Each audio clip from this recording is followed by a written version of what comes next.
وعلى آله وأصحابه أجمعين أما بعد فأعوذ بالله من الشيطان الرجيم بسم الله الرحمن الرحيم ما كان الله ليذر المؤمنين على ما أنتم عليه حتى يميز الخبيث من الطيب صدق الله العلي العظيم وصدق رسوله النبي الكريم۔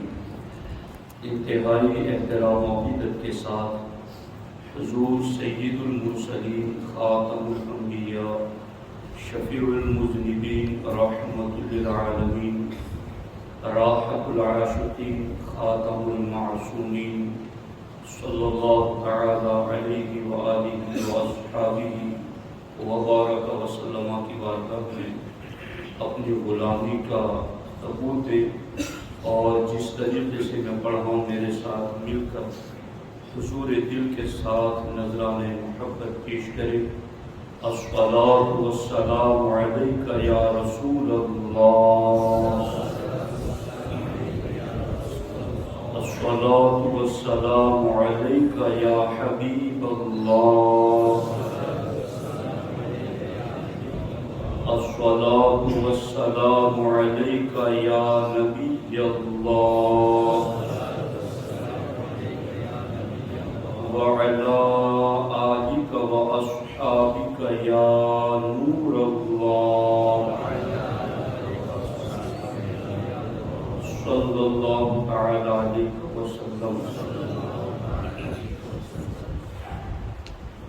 دوستان محترم، کلمہ اسلام پڑھنے کے باوجود اگر کوئی باطل اور غلط عقیدہ رکھتا ہے، اس کے بارے میں قرآن و سنت کا کیا حکم ہے، اس پر ہماری گفتگو چل رہی ہے۔ دوستان محترم، ہر انسان چاہے چھوٹا ہو یا بڑا ہو، مرد ہو یا عورت ہو، شہری ہو یا دیہاتی ہو، بالعموم فطری طور پر وہ یہ بات سمجھتا ہے کہ جو چیز انسان کو تکلیف اور نقصان دے اس سے دور رہا جائے۔ ہر انسان چاہے پڑھا لکھا ہے یا بے پڑھا لکھا ہے، نقصان دینے والی اور تکلیف دینے والی چیز سے وہ اپنے آپ کو دور رکھتا ہے۔ آگ کو چھونا انسان کے لیے نقصان دہ ہے تو انسان آگ سے دور رہتا ہے۔ زہر کھانا انسان کے لیے نقصان دہ ہے تو انسان اس سے دور رہتا ہے۔ کانٹے پر قدم رکھنا انسان کے لیے نقصان دہ ہے تو انسان اس سے دور رہتا ہے۔ پھاڑ کھانے والا وحشی درندہ، اس سے انسان کا نقصان ہوتا ہے، قریب جانے میں تو انسان اس سے دور رہتا ہے۔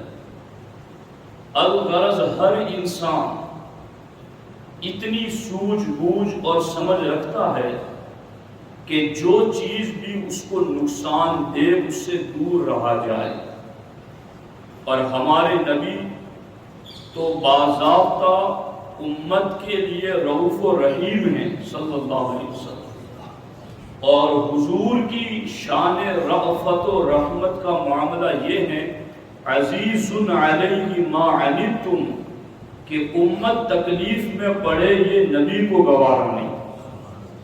تو کہاں کہاں کون کون سی چیز امت کو نقصان دینے والی تھی، دنیا میں، آخرت میں، ظاہر میں، باطن میں، سرکار نے سب کچھ بتا دیا ہے۔ ہمارے آقا علیہ السلام نے اسی لیے فرمایا من حق الطریق کف الاذی، اے میری امت راستے پر بیٹھو تو راستے کا حق یہ ہے کہ راستے سے تکلیف دینے والی چیز کو ہٹا دو۔ اور سرکار دو عالم صلی اللہ علیہ وسلم نے دوسرے مقام پر یہ بھی فرمایا اعزل الاذی عن طریق المسلمین، کہ مسلمانوں کے راستے سے نقصان دینے والی چیز ہٹا دو۔ صرف نقصان دینے والی چیز کو ہٹانے کا بھی حکم نہیں دیا، بلکہ ہمارے آقا علیہ الصلوۃ والسلام نے ارشاد فرمایا الایمان بضع وسبعون بابا فادناها اماطۃ العداء عن الطریق۔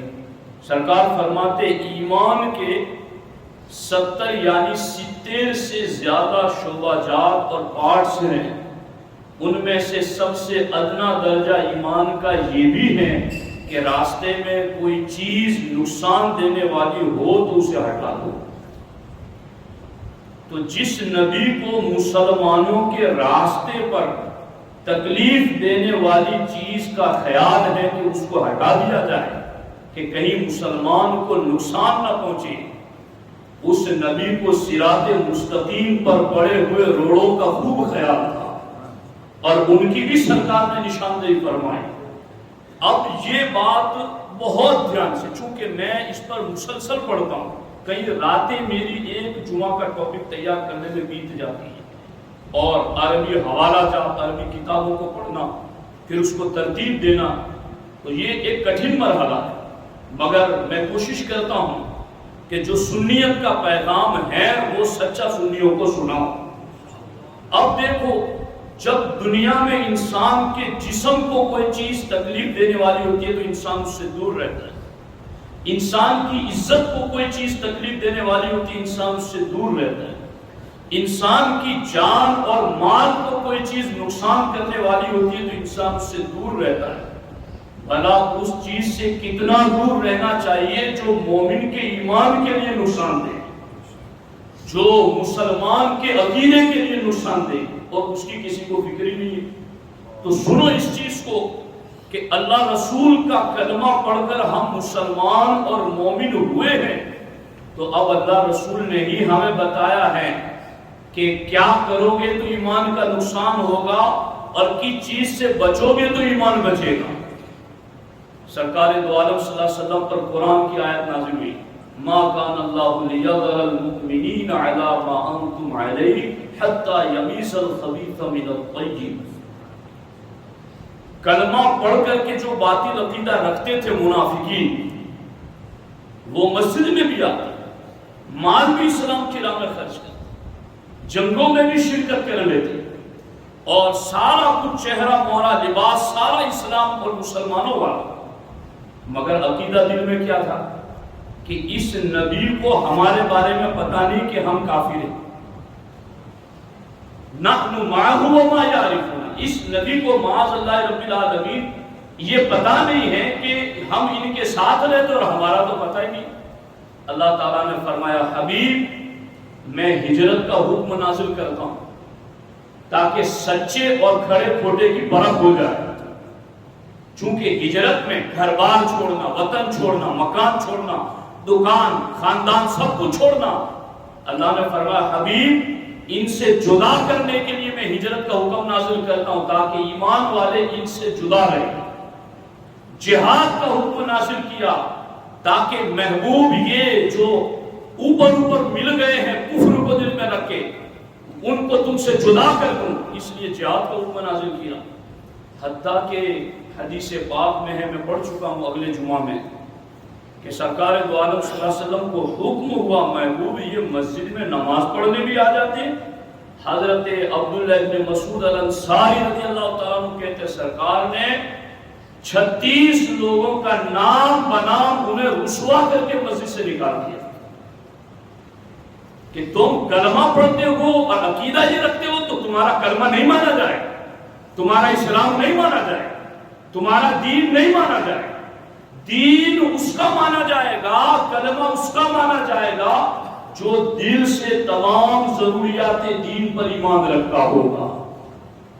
اب دیکھو یہاں پر مسجد سے اگر کلمہ پڑھنے والوں کو سرکار دو عالم صلی اللہ علیہ وسلم نے نکال دیا تھا 36 لوگوں کو، تو اس پر ہی انہیں سمجھ جانا چاہیے کہ ہم اللہ رسول کا کلمہ پڑھ رہے ہیں زبان سے اور وہی ہمیں مسجد سے نکال رہے ہیں، تو ہونا تو یہ چاہیے تھا کہ گڑ گڑاتے، روتے، معافی مانگتے، عاجزی کرتے اور واپس آ جاتے، مگر چونکہ دل سے اگر مانا ہوتا تو کسی مسٹک پر معافی مانگتے، مگر دل تو پہلے ہی سے منافقت والا تھا، تو اب انہوں نے مسجد سے نکالے جانے پر توبہ نہیں کی، معافی نہیں مانگی، بلکہ ایک الگ مسجد کا پلان کیا۔ اب وہ میں آپ کو آج کے اس جمعہ میں اس کی پوری ہسٹری جو میں نے کئی کتابوں کو جوڑ کر کے اس کی عبارات کو آپ کو سمجھانے کے لیے رکھا ہے، وہ میں آپ کو سمجھاتا ہوں، توجہ کے ساتھ سنیں۔ ہمارے آقا علیہ الصلوۃ والسلام جب ہجرت فرما کر مدینہ طیبہ تشریف لائے تو غسیل الملائکہ حضرت امیر حنظلہ رضی اللہ تعالیٰ عنہ صحابی رسول، جن کو غسل دینے کے لیے فرشتے آسمانوں پر لے گئے، ان کا باپ ابو عامر سرکار کے مدینہ آنے سے پہلے وہ نصرانی ہو گیا، راہب، کان قد تنصر فی الجاہلیہ، کہ زمانے جاہلیت ہی میں وہ نصرانی ہو گیا، اور نصرانی ہو کر اس نے کیا کیا، قرأ علم اہل الکتاب، اہل کتاب کا علم حاصل کیا، وَقَانَ فِيهِ عِبَادَةً فِي الْجَاهِلِيَّةِ، اور زمانے جاہلیت میں یہودیوں کی کتابیں پڑھ کر کے خوب عبادت اس نے کی، وَلَهُ شَرْفٌ فِي الْخَزْرَجِ كَبِيرٌ، اور وہ قبیلہ خزرج کا ایک شخص تھا ابو عامر، تو وہ قبیلہ خزرج میں بہت زیادہ لائق اعتماد بن گیا اپنی عبادت کی وجہ سے، پرہیزگاری کی وجہ سے۔ یہ وہی اوس و خزرج مدینے کے دو قبیلے ہیں کہ ایمان لانے کے بعد ان کو سرکار نے انصار کا خطاب دیا۔ انہی انصار کے قبیلوں میں سے خزرج میں سے ابو عامر زمانے جاہلیت میں راہب ہو گیا اور خوب عبادتیں کر کے اپنے قبیلہ خزرج کا منظور نظر بن گیا۔ مگر جب ہمارے نبی علیہ السلام ہجرت فرما کر مدینہ طیبہ میں تشریف لائے تو وہ حضور کی خدمت میں آیا ابو عامر، اور اس نے حضور علیہ السلام سے کہا، تفسیر البغوی اور آلوسی دونوں میں ہے، اس نے حضور علیہ السلام سے کہا، ما ھذا الذی جئت بہ، اے محمد صلی اللہ علیہ وسلم آپ کون سا دین لے کر آئے؟ تو سرکار نے فرمایا، جئت بالحنیفیۃ دین ابراہیم، میں ملت حنیفہ دین ابراہیم لے کر آیا۔ جب سرکار نے یہ کہا تو اس نے کہا، فإن علیہ، دین ابراہیم پر تو میں ہوں، انک لست علیہ، آپ دین ابراہیم پر نہیں ہے، یہ سرکار کو کہہ رہا ہے۔ تو سرکار نے فرمایا، بلا ولکنک ادخلت فی الحنیفیۃ ما لیس فیہا، اس نے کہا کہ آپ دین حنیف لے کر نہیں آئے بلکہ آپ نے دین حنیف میں بہت کچھ ملا دیا ہے۔ ابو عامر حضور کو کہہ رہا ہے۔ تو ہمارے آقا علیہ السلام نے فرمایا، ما فعلت ولکنی جئت بها بیضاء نقیۃ، سرکار فرماتے ہیں ہرگز نہیں، میں نے دین حنیف میں کوئی آمیزش نہیں کی، میں تو صاف ستھرا دین حنیف لے کر آیا ہوں۔ سرکار دو عالم صلی اللہ علیہ وسلم نے جب یہ کہا تو اس کے بعد ابو عامر راہب، سرکار دو عالم صلی اللہ علیہ وسلم نے اس کو فاسق کہا کہ یہ فاسق ہیں، اور وہ چلا گیا۔ اب حال کیا ہوا کہ سرکار کے آنے سے پہلے ابو عامر راہب کی خوب واہ ہوتی تھی۔ اب جب سرکار ہجرت فرما کر مدینہ طیبہ تشریف لائے، اجتمع المسلمون علیہ، تو سارے مسلمان سرکار کی ارد گرد جمع ہو گئے، وَصَارَتْ لِلْإِسْلَامِ كَلِمَةٌ عَالِيَةٌ، اور ہر چاروں طرف اسلام کا غلغلہ ہونے لگا، اسلام کا نام ہونے لگا، وَأَظْهَرَهُمُ اللَّهُ يَوْمَ بَدْرٍ، اور صرف اسلام کا شہرائے نہیں ہوا، اللہ نے بدر میں مسلمانوں کو فتح بھی عطا فرمائی۔ اب ادھر لوگ حضور کے دیوانے بن رہے تھے تو ابو عامر کی شہرت میں کمی آئی، اور اسلام کی شہرت ہو رہی تھی، اس کو برا لگ رہا تھا۔ بدر میں اللہ نے اسلام کو غالب کیا تو وہ اور زیادہ پریشان ہوا۔ بدر کی جنگ کے بعد بارز بالعداوۃ وظاہر بها، وہ کھل کر کے اسلام کے خلاف آ گیا اور دشمنی کا اظہار کیا۔ کیسے دشمنی کا اظہار کیا؟ خرج فارا الی کفار مکہ من مشرکی قریش، کہ وہ بھاگ کر کے مدینے سے مشرکین مکہ کے پاس گیا اور ان تمام عرب کے قبیلوں کو محمد کریم صلی اللہ علیہ وسلم کے خلاف اس نے اکسایا اور بھڑکایا، یہاں تک کہ مکے کے آس پاس ساری قوموں کو اس نے اسلام کے خلاف جنگ کے لیے تیار کر لیا۔ وَقَدِمُ عَامَ أُحُدٍ، اور سب کو لے کر احد کی جنگ کے لیے چلا۔ اب پھر جب احد کی جنگ کے لیے آیا، ہمارے آقا علیہ السلام نے اس کو دیکھا تو سرکار نے اس کو اسلام کی دعوت دی۔ فَأَبَى أَن يُسْلِمَ وَتَمَرَّدَ، تو اس نے اسلام قبول کرنے سے انکار بھی کیا اور سرکشی کی۔ تو پھر ہمارے آقا علیہ السلام کی زبان سے دعائیں ہلاکت نکلی اس کے لیے۔ سرکار نے فرمایا اللہ تجھے اکیلا اجنبیت اور بے کسی کی موت مارے۔ سرکار کی زبان سے جملے نکل گئے۔ اب اس کے بعد جب جنگ احد ہوئی، جنگ احد کے وقت اس نے ہمارے نبی سے کہا کیا لا اجد قوما یقاتلونک الا قاتلتک معهم، کہ اے محمد صلی اللہ علیہ وسلم جو بھی آپ سے جنگ کرنے کے لیے نکلے گا میں اس کے ساتھ آؤں گا اور میں تمہارا مقابلہ کرتا رہوں گا۔ فلم یزل یقاتلہ الی یوم حنین، جنگ حنین تک وہ مسلسل جنگوں میں حضور کے مقابل آتا رہا، یہاں تک کہ جب حوازن کے تیر انداز بھی صحابہ کرام کے سامنے ٹک نہ سکے اور وہ بھی شکست کھا گئے، تو اس کے بعد وہ بھاگ کر کے شام کی طرف چلا گیا، روم کے بادشاہ قیصر کے پاس چلا گیا، چونکہ اس سے اس کے دوستانہ تعلقات تھے۔ اب اسے یقین ہو گیا کہ اسلام کی طاقت اتنی بڑھ گئی ہے کہ اب کوئی قبیلہ کیا کئی قبیلے مل کر کے بھی جب اس کا مقابلہ نہ کر سکے، تو اب وہ بھاگ کر کے روم کی طرف گیا، شام کی طرف۔ وہاں جا کر کے اس نے ایک خط لکھا، یہ بات کی اصل وجہ ہے۔ خط کن کو لکھا؟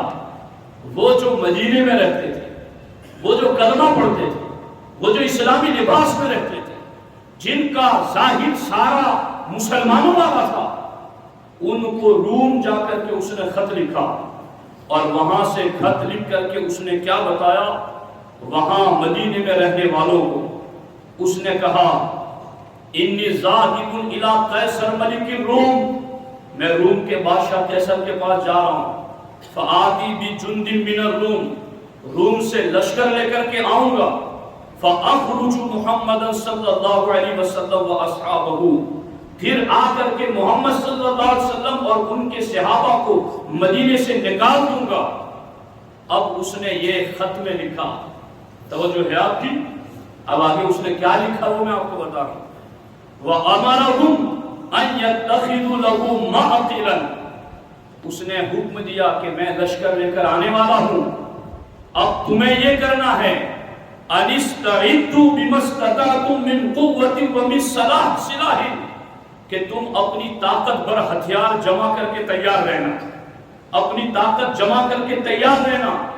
ایک حکم تو اس نے دیا کہ میں لشکر لے کر آؤں گا، ایک حکم یہ دیا کہ تم ہتھیار تیار رکھنا، اور تیسرا حکم اس نے کیا دیا؟ وَأَمَرَهُمْ أَن يَتَّخِذُوا لَهُ مَعْقِلًا، اور دوسری جگہ کیا ہے؟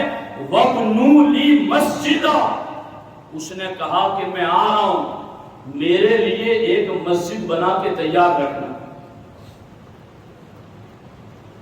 سمجھ آ رہی ہے کہ نہیں آ رہی؟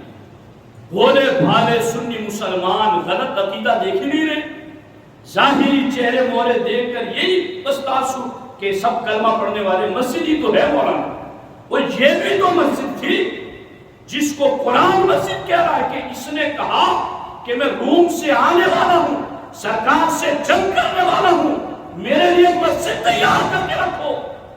مگر جب اس نے کہا کہ مسجد بناؤ معقلہ، میرے لیے جائے بنا بناؤ، یقدم علیہم فیہ من یقدم من عنده لأداء کتبہ، تاکہ اس مسجد میں آ کر اسلام کے خلاف سازشیں ہم کر سکیں، اسلام کے خلاف وہاں بیٹھ کر ہم پلان کر سکیں۔ اب مسجد ہو اور ممبر سے یہ کہا جائے نبی کے لیے علم غیب مانو گے تو شرک ہو جائے گا، یہ اسلام کے خلاف پلان نہیں ہے تو اور کیا ہے؟ مسجد ہو منبر پر چڑھ کر کے کوئی داڑھی والا یہ کہہ رہا ہو کہ نبی آخری نبی کے بس یہ مطلب ہے کہ فضیلت میں آخری ہے، زمانے میں آخری نہیں ہے، تو یہ مسجد سے سازش اسلام کے خلاف نہیں ہے تو اور کیا ہے؟ تمام بد عقیدوں کے آپ عقیدے پڑھ جائیے اور ان کو پڑھ کر کے قرآن کے سامنے رکھیے تو قرآن کہے گا یہ وہی مسجد ضرار والی باتیں ہیں، یہ وہی اسلام کو نقصان دینے والی باتیں ہیں۔ اب غور کرو اس چیز پر، اس نے کہا میرے لیے مسجد بناؤ۔ اب اس کے سارے جو ماننے والے تھے انہوں نے فَشَرَعُوا فِي بِنَاءِ مَسْجِدٍ، انہوں نے مسجد بنانا شروع کر دیا۔ کہاں بنائی؟ مجاور لمسجد قباء، مسجد قباء کے قریب بنائی، چونکہ وہاں جانے والوں کو تو ڈیوائیڈ کرنا تھا، وہاں جانے والوں کو بھی تو اپنے پھندے میں پھانسنا مقصود تھا ان کا۔ مسجد قباء کے قریب مسجد بنائی، اور پھر جب مسجد انہوں نے مکمل کر لی، اب کیا ہوا؟ سرکار کی خدمت میں آئے۔ اب کھلم کھلا ہی اگر کہہ دیتے کہ ہم نے بنایا ہے مسجد کے نام سے اور ہم اس میں یہ عقیدہ بیان کریں گے، یہ عقیدہ بیان کریں گے، یہ عقیدہ بیان کریں گے، تو پہلے سے ہی کئی لوگ اٹھ کھڑے ہو جائیں۔ مگر آئے حضور کی بارگاہ میں اور آ کر حضور سے کیا کہا؟ یا رسول اللہ صلی اللہ علیہ وسلم قد بنینا مسجدا لذی الحاجۃ والعلۃ واللیلۃ المطیرۃ واللیلۃ الشاتیۃ نحب ان تصلی لنا فیہ وتدعو بالبرکہ۔ سرکار کی خدمت میں آ کر کہے حضور قد بنینا مسجدا، ہم نے ایک مسجد بنائی۔ کتنی پیاری بات لگتی ہے مسجد بنائی، ہم نے ایک مسجد بنائی، کیوں؟ لذی الحاجۃ، ضرورت مندوں کے لیے، والعلۃ، بیماروں کے لیے، واللیلۃ المطیرۃ، رات کے اندھیرے کی وجہ سے اور برستی بارش کی وجہ سے، واللیلۃ الشاتیۃ، اور سرد ٹھنڈیوں کی راتوں کی وجہ سے، کہ اتنے دور جانے میں لوگوں کو تکلیف پہنچتی ہے، تو ہم نے قریب کمزوروں، بیماروں کے لیے، ضرورت مندوں کے لیے، اور رات کا اندھیرا دیکھتے ہوئے، رات کی سردی دیکھتے ہوئے ہم نے یہ مسجد بنائی ہے۔ تو اب کیا درخواست ہے؟ نحب ان تصلی لنا فیہ، حضور بس ایک مرتبہ آپ اس میں آ کر نماز ادا فرما دیں، اور پھر وتدعو بالبرکہ، اور آپ اس میں آ کر برکت کی دعا فرمائیں۔ سمجھ آ رہی ہے کچھ؟ برکت کی دعا کر دے، نماز پڑھ دے، بابرکت بنا دے مسجد کو۔ سرکار نے فرمایا ابھی تو میں جنگ تبوک پر جا رہا ہوں، انشاءاللہ واپسی پر دیکھوں گا۔ جب سرکار واپس آئے تو پھر کیا ہوا؟ فلما انصرف النبی صلی اللہ علیہ وسلم من تبوک اتوہ، تفسیر قرطبی، سرکار تبوک سے واپس آئے تو پھر سرکار کی بارگاہ میں، اور تفسیر بیضاوی میں کیا؟ فلما قفل کرر علیہ، سرکار جب قافلہ لے کر پلٹے تو یہ 2 مرتبہ آئے سرکار کی بارگاہ میں۔ اور پھر وہی بات ہے کہ حضور مسجد بنائیے، آپ نے کہا تھا کہ تبوک سے واپس آؤں گا تو دیکھوں گا، اب آپ آنے والے ہیں، یعنی ابھی حضور تبوک سے واپس مدینے آ نہیں گئے، ابھی دور ایک منزل پر وہیں پہنچ گئے۔ حضور اب آپ آ رہے ہیں تو یہاں سے ہو کر جائیں کہ نماز ادا کریں۔ اللہ نے قرآن میں آیت نازل فرما دی، حبیب یہ مسجد کے نام پر آپ کے خلاف سازش ہے، یہ آپ کا علم غیب نہ ماننے والے ہیں، یہ آپ کے بارے میں یہ کہنے والے نحن معہ وما یعرفنا، کہ ہم ساتھ میں رہتے ہیں، یہ ہمیں تو جانتے نہیں ہیں۔ حبیب اس میں قدم نہ رکھنا۔ سرکار نے فوراً 4 صحابہ کو بلایا، مالک بن دشم کو، معن بن عدی کو، عامر بن سکن کو اور حضرت وحشی کو، اور سرکار نے فرمایا انطلقوا الی ھذا المسجد الظالم اہلہ فاہدموہ واحرقوہ، سرکار نے فرمایا جاؤ جن ظالموں نے یہ مسجد بنائی ہے اسے آگ لگا دو، اسے گرا دو، ختم کر۔ یہ ہے عقیدے کی ویلیو، یہ ہے بارگاہ مصطفیٰ سے صحیح عقیدہ نہ رکھنے کا نتیجہ۔ صحابہ نے یہ نہیں کہا حضور یہ مسجد ہی تو ہے ہم اس کو گرا دیں، فوراً گئے، اور حضرت مالک بن دشم نے کہا اپنے ساتھی کو جلدی مت کرنا، میرا انتظار کرنا، میں اپنے گھر جا کے آتا۔ کھجور کی ٹہنی گھر میں آگ سے روشن کر کے اور پھر جلا دی اس کو۔ جس کو انہوں نے مسجد بنائی تھی. اب توجہ طلب بات ہی اصل میں ٹائم ہی ختم ہو جاتا، ورنہ میں اس پر بھی ایک اور بات دوسری جو حقیقت ایکسپلین کرنے کے لیے جو ہے کہ اس میں معاملہ کیا ہے کہ یہ غلط عقیدہ رکھ کر مسجد بنائے یا کلمہ پڑھے تو اللہ کے رسول علیہ السلام نے اس کو معتبر نہیں مانا. یہ خلاصہ ہے گفتگو کہ غلط عقیدہ رکھ کر کے کوئی مسجد بنائے تو سرکار نے اس کو مسجد نہیں مانا، اس کلمہ پڑھنے والے کو مسلمان نہیں مانا. اب یہ تو ایک طرف ہے نا، دوسری طرف میرے پاس 10 یوں حدیثیں بس خلاصہ پیش کر دوں. حضرت اتبان بن مالک، یہ بدری صاحب ہیں، یہ ایک جگہ مسجد میں نماز کی امامت بھی کرتے تھے. آخری عمر میں ان کی بینائی کمزور ہو گئی تو سرکار کی بارگاہ میں آئے اور اللہ کے رسول علیہ السلام کی چوکھٹ پر پہنچ کر کے انہوں نے بارگاہ رسالت میں عرض کیا، حضور یہ معاملہ یہ ہے کہ انکرت بصری، میری نگاہ کمزور ہو گئی ہے. وہی عذر جو منافقوں نے پیش کیے تھے نا، وہی ساری باتیں انہوں نے بھی پیش کی. کیا کہا حضور میری بینائی کمزور ہو گئی اور انہا تکون الظلمۃ، اندھیرا زیادہ ہوتا ہے، والسیل، اور بارش کا پانی زیادہ ہوتا ہے، وانا رجل ضریع البصر، میں کمزور آنکھ والا شخص ہوں، لا استطیع الصلاۃ خلفک، حضور نماز پڑھنے کے لیے مسجد نہیں آ سکتا. اور کیا کریں سرکار؟ فصلی یا رسول اللہ فی بیتی مکان اتخذہ مصلی. اس کے 5 حوالے میرے پاس ہے، صرف ایک ہی بات میں نے پیش کی. حضور سے کہا حضور میں نابینا بھی ہو گیا ہوں، راستے میں پانی بھی ہے، اندھیرا بھی ہے، ساری پریشانی. حضور میری درخواست ہے کہ آپ میرے گھر میں ایک جگہ آ کر 2 رکعت نماز پڑھ دے تو پھر میں اسی کو مصلی بنا لوں گا. سرکار نے انہیں نہیں کہا کہ میں نہیں آؤں گا، بلکہ سرکار نے کہا چل صدیق اتبان کے گھر چلیں گے، اور صدیق کے اکبر کو ساتھ لیا. اور جب ان کے گھر پہنچے تو سرکار نے فرمایا اَيْنَ تُحِبُّ أَنْ أُصَلِّيَ لَكَ، اے اتبان بتا تیری مرضی کہاں ہے جس جگہ میں نماز ادا کروں. انہوں نے اپنے گھر میں ایک جگہ بتائی تو سرکار نے وہاں نماز پڑھی. حضرت اتبان پھر آخری دم تک اسی جگہ نماز پڑھتے، یعنی درخواست ان لوگوں نے بھی کی اور بہانے یعنی جو عذر تھا وہی پیش کیا جو حضرت اتبان نے عذر پیش کیا، مگر ان کی سرکار نے نہیں مانی، ان کی مانی. پتا چلا ظاہر نہیں دیکھا جاتا، باطنی عقیدہ بھی دیکھا جاتا ہے. تو ساتھیو میرا بس سمجھانے کا آپ کو کوئی اور مقصد نہیں ہے. یہ بڑا پرفتن دور ہے، ہر طرف فتنے، مولانا حالات ٹھیک نہیں ہیں، ایسا نہیں ہونا چاہیے، ہم کمزور ہیں، دشمن زیادہ ہیں، ہمیں مارنا بھی چاہتے ہیں. کوئی مارے نہ مارے اپنا ایمان نہ مارو، کوئی تمہیں نہیں مارے. گناہ کے کتنے جراثیم ہم سنتے ہیں کہ جس بستی میں زنا ہوتا ہے اس بستی پر اتنی لعنتیں برستی ہیں، نحوستیں برستی. تو سارے گناہ، ان سے بڑا گناہ کفر اور بدعقیدگی کی، تو پھر اس کی وجہ سے کتنی نحوستیں برستی. اس لیے ایمان والو ایمان بچاؤ، یہ پرفتن دور ہے.